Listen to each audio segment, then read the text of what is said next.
Hey everybody, Animal Man here. Today I'm working on some grass mats for the outside of my wigwam. Stay with us.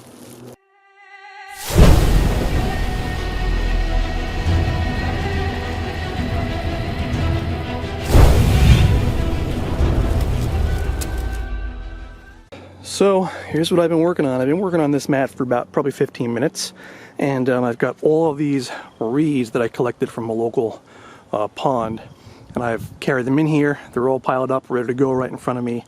And my technique, this is what I learned when I went to my primitive survival training school. And what you do is you pretty much get the reeds, you can see here, you get them into little bunches about the size of when you make the OK sign like this. And then you just wrap, I've got some twine here, wrap it around it, and I square knot it. And then another bundle, square knot it to that, and then over and over and over and over again. And that's how it ends up. And I'm going to use this for my wigwam right there. So let me put this in a tripod to show you exactly what the process looks like. And this is very simple and straightforward, though it does take time. There's definitely no instant gratification here.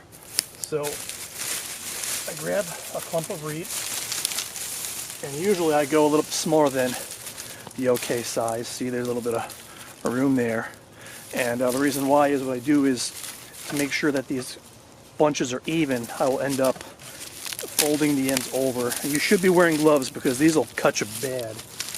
And I kind of measure against my first bunch, and I had pre-cut my first bunch here to the length that I needed, so the rest of the time I just kind of eyeball it up to that. Make sure it's at least that long. If it's over, that's fine, I don't worry about it.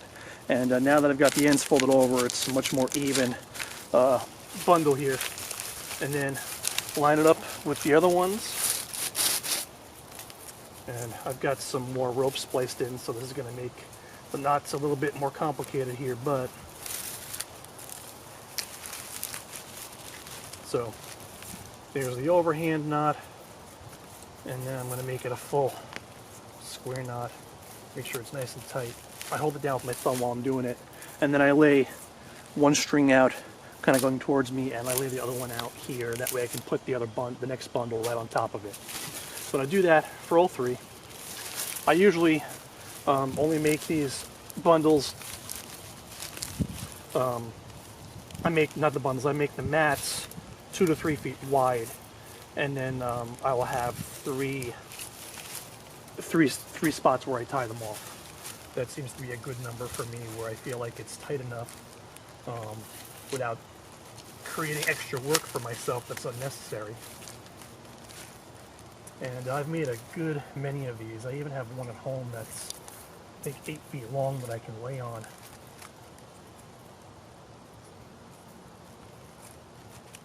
There you are, alright. Alright, and then as you go, you keep on backing further away from it.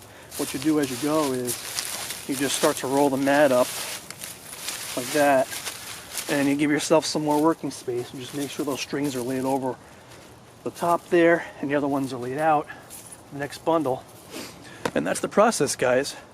And you can use this or you can make a yoga mat like this if you wanted to, but I mean what I use it for is this is going to be almost like thatching, but I'm going to use these reed mats as like shingles on the sides of my wigwam there, and they're going to be standing up like this. That way the water just sheds straight down off of it.